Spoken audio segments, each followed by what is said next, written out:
What's going on, everybody, and welcome to another Angle of Pursuit podcast, your fantasy football home over at fakepigskin.com. I'm your host, Kyle Robert. You can follow me on Twitter at NotoriousKRO. It's Monday, Tuesday. We try and record early in the week. You know who that means? It's DJ Boyer time. What's up, DJ? Hey, all's well here. Good. Yeah, sorry for the issues last week, everybody. I was unfortunately traveling and with Monday Night Football, and by the time I got back, it was too late to make something work. So, but we're back again this week, and we got a lot to talk about because there is a big trade that happened today. There was some stuff that happened last week, and kind of get you guys set for the upcoming week. So, the Raiders shipped off their second cornerstone of their franchise today, and Amari Cooper, sending him to the Dallas Cowboys for a 2019 first-round pick. DJ, I guess for you, when you saw this move, what was the biggest takeaway from you? What was the first thing that came to mind when you saw this trade come across the wire? First thing was, what did they actually get for Amari Cooper? And finding out they got a first-round pick, it just speaks volumes, I think, a little more about the desperation of the Dallas Cowboys and having to admit that this receiver-by-committee approach is something that they've kind of have to kind of fess up now and say, you know, we've done the wrong thing here. We're looking for a number one target. Cooper, a guy who went to the Pro Bowl the first 2 years in the league and has had a couple of lackluster seasons since, but the Cowboys are putting a lot of stock in thinking that maybe this is the number one target they need for this offense. And the fact that Raiders were able to get a first rounder, to me, it is amazing, even though he's had a couple productive seasons. That's a big price to pay. So I'm not quite sure who's going to win this trade thus far. It's interesting on both sides. Yeah, for me, I'm kind of in the same boat, and I think if they were offering seconds, I just don't think it was going to happen. But I think because it was that first round pick, I think the Raiders were like, okay. And Gruden's ready to move on. He wants to clean house, and you know, a lot of coaches will do that. It's weird to move on from a 24-year-old receiver who's shown so much promise, but at the same time, there's definitely been limitations and frustrations with Cooper. It is interesting if we look at him from a fantasy perspective. At least for me, I feel like this is more of a lateral move. He's going from one organization with issues at the top and questionable coaching to another organization with ownership issues and questions at the top. Two coaches that are not really, forward thinking for, where the NFL is going. They're really stuck in where the NFL's been. And, Dak Prescott and Derek Carr, both have shown flashes at times that they can be good quarterbacks, that they are worthy of starting jobs in the NFL. They both also have issues with, throwing it down the field, making questionable decisions at time, and kind of leaving their fan bases, a little frustrated. So if you're an Amari Cooper owner, are you excited about this trade? Are you upset about this trade? What are your initial reactions as a Cooper owner? I think initially you'd have to be excited. The Cowboys are going into a bye week. They've got a little bit of extra time to kind of acclimate into the offense, and there's no question there's going to be opportunities there. There's going to be targets. Yep. That's just how much they're going to be able to incorporate him. And long term, I'm thinking, you brought up Derek Carr, which is very interesting because there's a lot of reports thinking that John Gruden's really not as enamored with Derek Carr. So with 3 first-round picks, maybe are they thinking, do they move up the board for a quarterback themselves? Yeah. And still, with those 3 picks, they're still able to get some first-rounders. I think we're not done seeing house cleaning in Oakland at this time. Yeah, Gruden came out today and is basically like, we're not trading anybody else. We're focused on being the best team we can this week. So that I would not be shocked if they move on from Derek Carr, whether that's this season or at the end of the season. Obviously, they have 3 firsts, as you mentioned, this year. They also have 2 firsts next year. But if I'm the Giants, if I'm Jacksonville, I'm definitely calling and asking and seeing what that price tag is. Obviously, I'm not paying probably 2 firsts for them, but if I'm a decent team that thinks they can make a playoff run, and can be kind of in that back half of the first round, I don't know that it's crazy. I'm not a huge Derek Carr fan, kind of in general, so personally, I'm not doing that, but I wouldn't be shocked to see some teams do that. I am with you in terms of Amari. I think he walks into a ton of volume.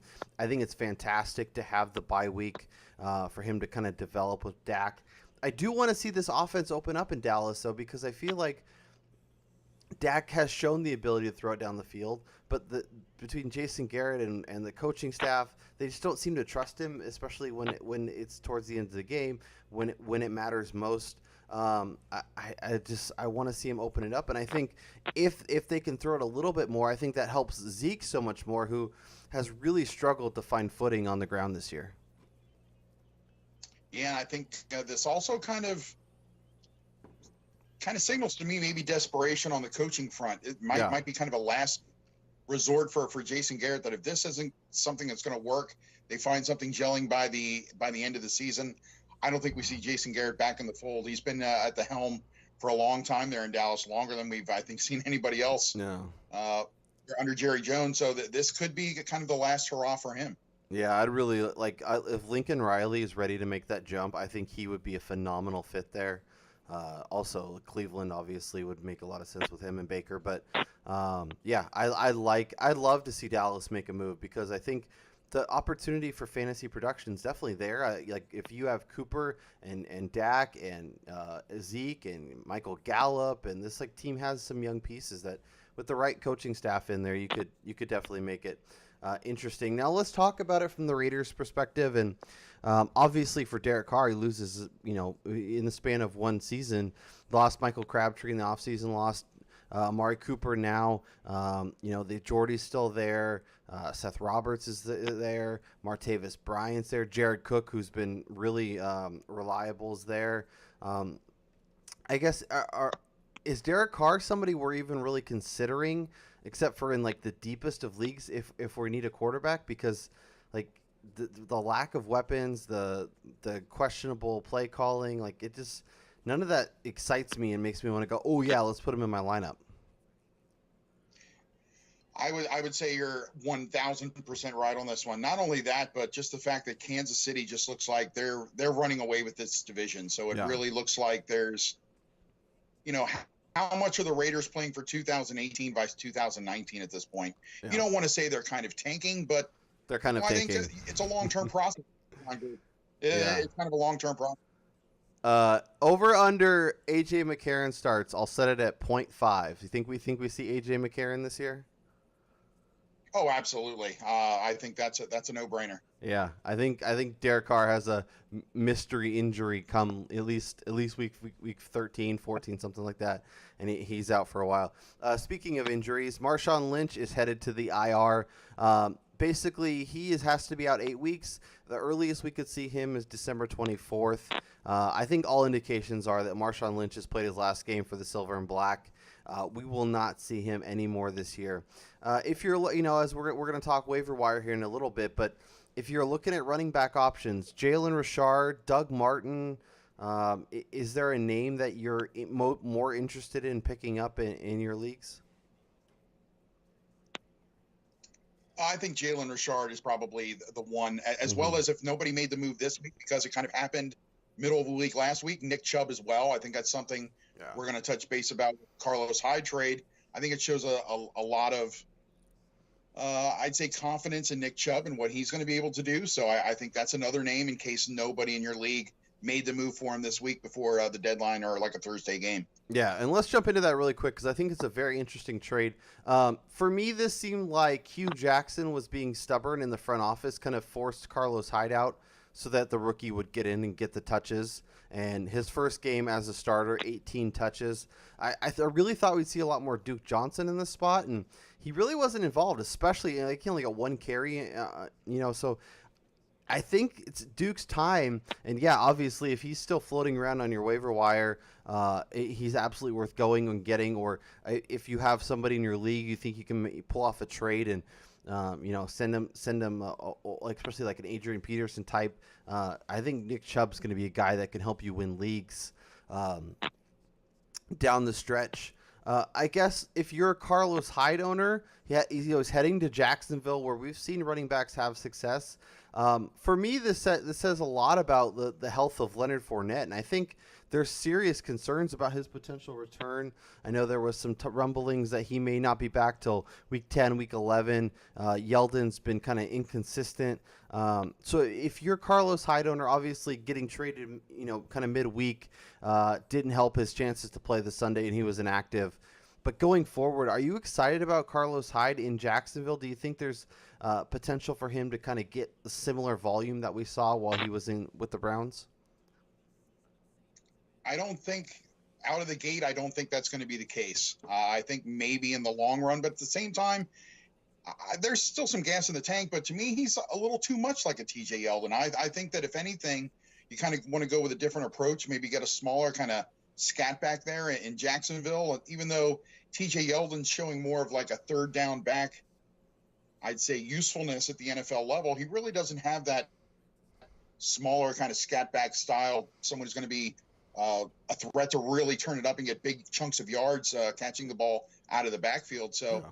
I think they're a little too similar. So I'm not surprised that maybe we saw him moved. I was just a little bit surprised that Jacksonville would be a stopping point for him. It's going to signal both of them cannot coexist. And it's really going to be interesting because Fournette had a propensity for ankle problems and lower body injuries at the college level. So this is something that hasn't really gone away. He had that one monster season, but aside from that, injuries kind of plagued him at LSU. So unfortunately, this is something we've seen for the last 5 seasons when Leonard Fournette has been the number one option running the football. Yeah. It's definitely like this screams that there's probably an issue with Fournette. And I wonder if they get frustrated with him and kind of missing time and if they look to move on from him and kind of send him elsewhere. But yeah, I'm kind of with you in terms of I expect Hyde and TJ Yeldon to split the work. As you mentioned, Yeldon's been a lot more involved in the passing game than maybe we expected coming out of Alabama. Losing Corey Grant, I think definitely hurt this offense and kind of he was that, that big play scat back kind of guy that you're referring to. But it'll be interesting to see, obviously they benched Bortles this week and played Cody Kessler. All indications are they're going back to Bortles again, but this offense and this team kind of in general has just been a mess this year after they made tremendous strides a season ago. I'm really curious to see kind of where they end up and kind of the direction they head in. Speaking of where they end up, I'm really wondering what's going on with Le'Veon Bell. We were told past couple weeks, oh yeah, he'll be back for the bye week and he'll be ready to go, and the Steelers had never heard anything. Well, it sounds like it's going to be another week. He's not going to be there. Those that got James Conner on the cheap are doing backflips right now because, he looks like he's locked and loaded to be a stud running back the rest of the way. I guess if you're looking at, if you're a Le'Veon Bell owner, do we expect him anytime soon? And even if he comes back, I know we kind of talked about him kind of being the workhorse if he comes back and they kind of throw him in, but I'm starting to pump the brakes a little bit on that just because Connor's been so good and he's missed so much time. And right now you really got to wonder if these rumors that continue to circulate that Le'Veon Bell might really be on the move somewhere, if there's any truth to that, because it seemed to be like, yes, we want him here as soon as possible, and it's kind of hit the brakes since then. So wondering if the Colts is maybe that destination we've heard so much talk about, maybe going to Indianapolis. And that's a team, frankly, that would make a lot of sense because there's really not a lot of weapons for Andrew Luck there. T.Y. Hilton, probably the best weapon he has. He's continued to be a propensity for being hurt in the last 2 seasons. So there's really no other big play weapons there in Indianapolis. A division that's tightly contested. No one's really run away with this division yet. So this could be the type of move if he goes to a place like Indianapolis that really could sway it. So I don't know. I'm really thinking that maybe the price is just not right, or maybe the other team's kind of holding out to kind of lower Pittsburgh's demands. But I think there might be, if I hear tomorrow that Le'Veon Bell gets moved, I'm not surprised. Yeah, obviously the October 30th is the trade deadline. We could hear some interesting names. Obviously, Patrick Peterson's requesting a trade. The Cardinals are in a very interesting spot. I know Larry Fitzgerald probably doesn't want to get moved, but at the same time, would it shock you if he gets moved to somewhere where he can be a part of a better team and a team heading in the right direction? And we're going to talk waiver wire. We're going to talk about those Colts because there is a player that I'm very, very excited about, owned in just about half leagues. And it's my number one ad this week, and that's Marlon Mack. Obviously, a game against Buffalo is a nice get-right spot, but this is a guy who went on the road against the Jets, went 12 carries for 89 yards, 7.4 yards per carry, and backed it up with 19 for 126, 6.6 yards per carry. Got involved in the passing game a little bit, had 2 touchdowns against those Bills. This offense seems to be kind of trending in the right direction. Andrew Luck seems to be playing a little better. Obviously, T.Y. getting back and getting healthy and playing a little bit better helps. And now it looks like, you mentioned Le'Veon Bell might take that spot. And, if they don't really believe in Mac, I could see that being the case. But I think I actually was kind of, excited about him coming into the year and thought, if he gets a chance to kind of run away with this job, he'll do really well. He's finally healthy. He's finally getting a full complement of work, and he's doing really good things with it. Is Marlon Mack somebody that interests you coming out of South Florida? And I guess what are your thoughts on him kind of the rest of the way? Coming out, I thought he was a tremendous value. This is a guy that left school early and was a big value. I believe he went in the 5th round for Indianapolis. So getting a player of that caliber was fantastic. Just didn't seem to use him as much. A little bit dinged up, but again, there's just always seemed to be a bit of hesitance there. So I'm always hoping that he gets more opportunities. I mean, I'm a believer in his ability. I don't know, for some reason, just hasn't seemed to have been the right fit or the right marriage. And we wanted to see how that was going to change with Frank Reich at the controls this year. If they get him going, it's great because, again, Andrew Luck just doesn't have those big weapons, and he's been quietly having a good year. We've been hearing a lot about the lack of arm strength, but seems to be throwing the ball a lot better. And, everybody knows Patrick Mahomes and those 22 touchdowns right now is, just kind of killing it. But right now, I believe it's Andrew Luck who's actually second in the NFL. I mean, he's actually throwing, putting up some pretty good numbers, and, again, doing it without the weapons that we see a lot of these other top-notch quarterbacks have. So, maybe Indianapolis is a team player or two away. Maybe they're that team that's trending up and not Houston, which everyone thought was going to be at the beginning of the year with the return of Deshaun Watson.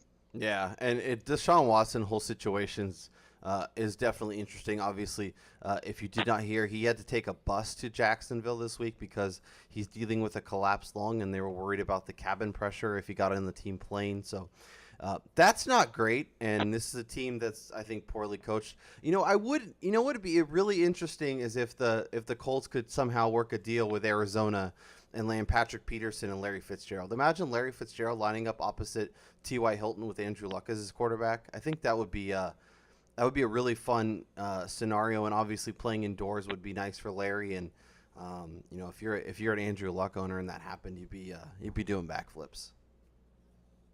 Yeah, and I don't know. I think Patrick Peterson is a lot more apt to move. I think Arizona wants to move him just because the cap numbers. It's a lot friendlier to keep Larry Fitzgerald in the fold, vice Patrick Peterson, who's still, even at the age of 29, 30, not sure if he's turned 30 yet. I know he's right around there. He's still a pretty good shutdown corner. He's still top 5-6 cornerback in this league. So, and you've even mentioned Houston there, and of course Tyrann Mathieu was a teammate of him for a long time in Arizona. He seems to be campaigning for him. There's a couple of teams again, but the price has got to be right. What's really working against him there is it's just such a huge cap number that Arizona's really wants something in return. They can't really they want a good return. They can't get pennies of the dollar when you're dealing a person like Patrick Peterson away. Yeah, he'd look pretty good in your Eagles green there. I think you'd be pretty happy to have him in your secondary.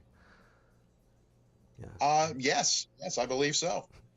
A few more names to take a look at on the waiver wire. So Albert Wilson and Kenny Stills both got hurt on Sunday. It looks like Albert Wilson is going to miss the rest of the season. And then Kenny Stills, they're saying probably a couple weeks. Wilson's dealing with a hip injury. He was finally breaking out. He was finally doing big things, and now he's down.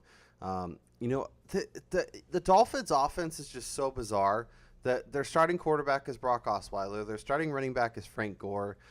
They just took a huge hit to the receiving core. Obviously, the Devante Parker and Adam Gase saga continues as Gase refuses to play him, but it now looks like he might actually have to be active. And like we've seen, like backup quarterbacks and like kind of either practice squad or guys that aren't running with the starters come in and do really well with the backup just because they have that rapport from practice and whatnot. Obviously, Jakeem Grant and Danny Amendola are two other guys.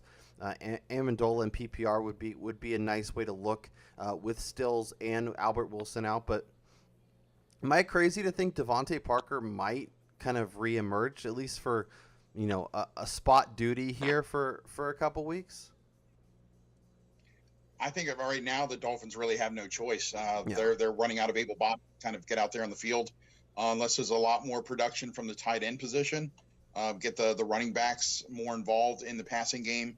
They are just running. They're just flat out running out of bodies. Injuries have, it's kind of interesting that the serious injuries seem to be down so far in the NFL this year, about 10 to 15%, but the overall number of injuries seem to be up. There's a lot more of these dings and scrapes where it's a couple weeks here or there, and there's a couple of teams that are really getting hit hard. So the Dolphins and the Falcons, to me, are the two teams that have probably been hit hardest in the NFL right now due to the injury bug.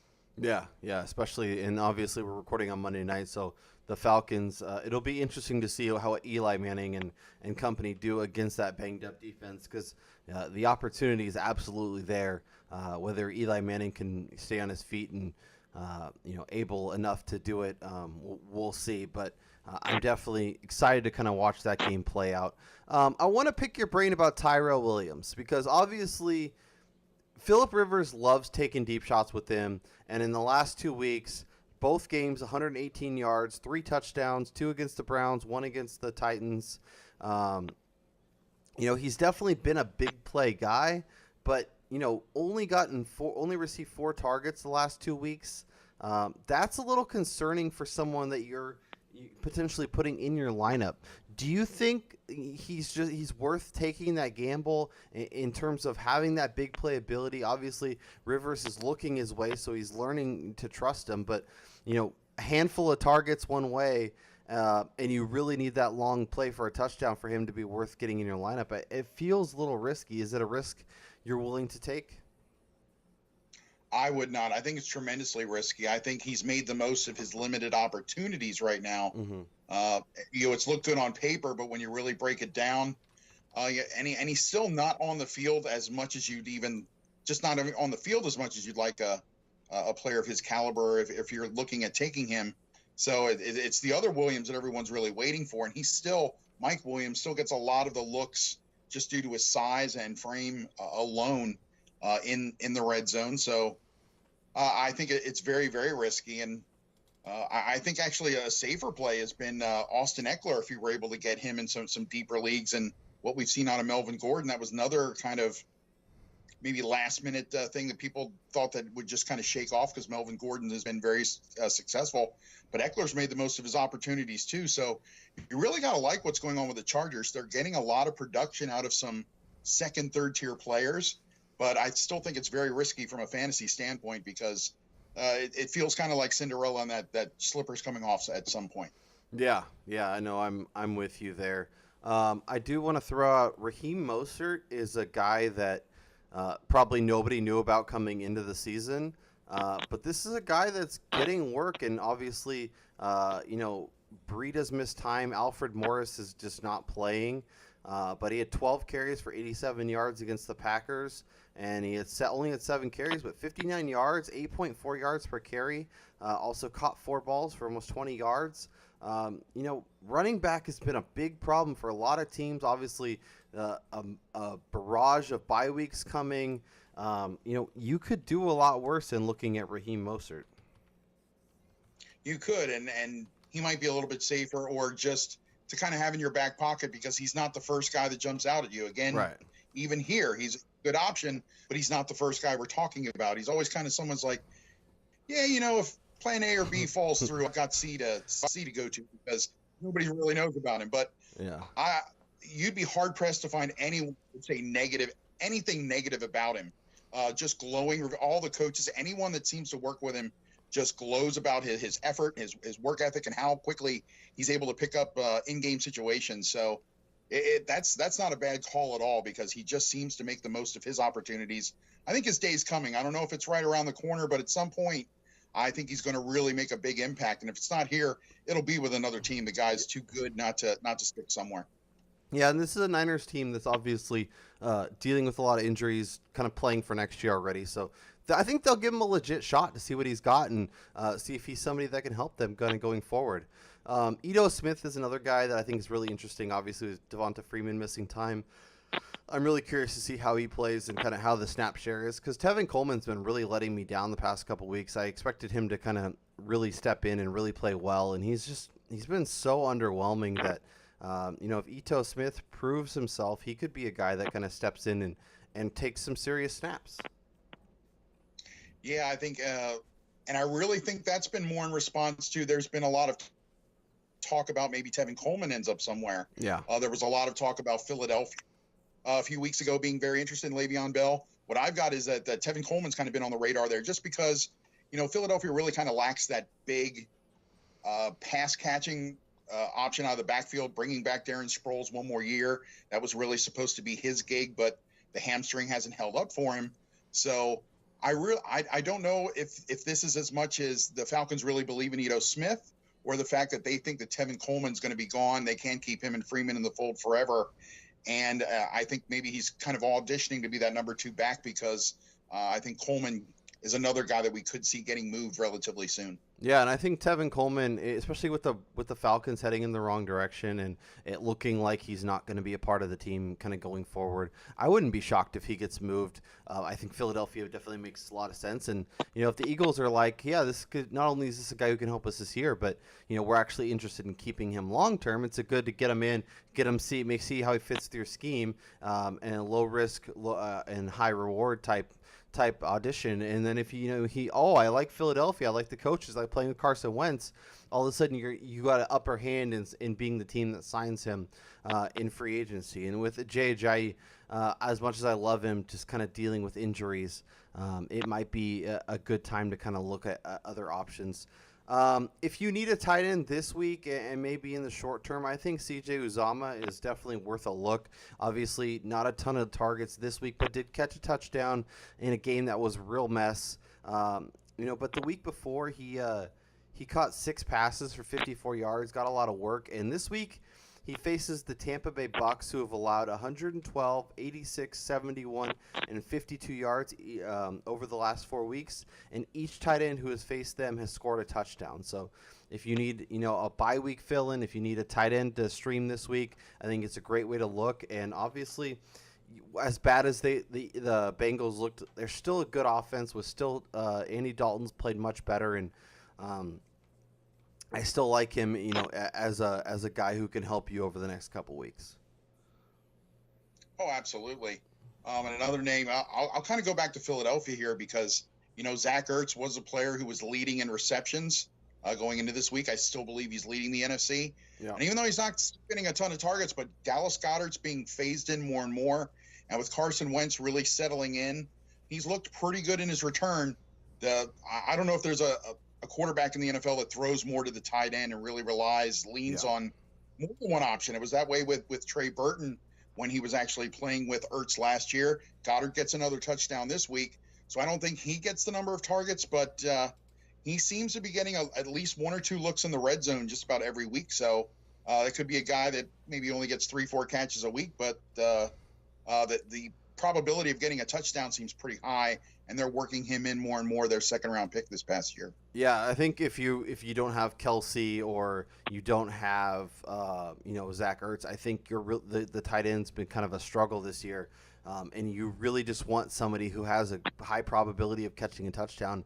And I think Goddard's absolutely in the cards. And if for some reason, we've seen Zach Ertz miss time in the past, if he misses some time, Goddard steps into a sizable volume. Obviously, it's been nice to see Alshon step back in and look good, but I think there's plenty of opportunity there. And as you mentioned, Carson Wentz loves throwing to the tight end, so I definitely think it's a great name to throw out there.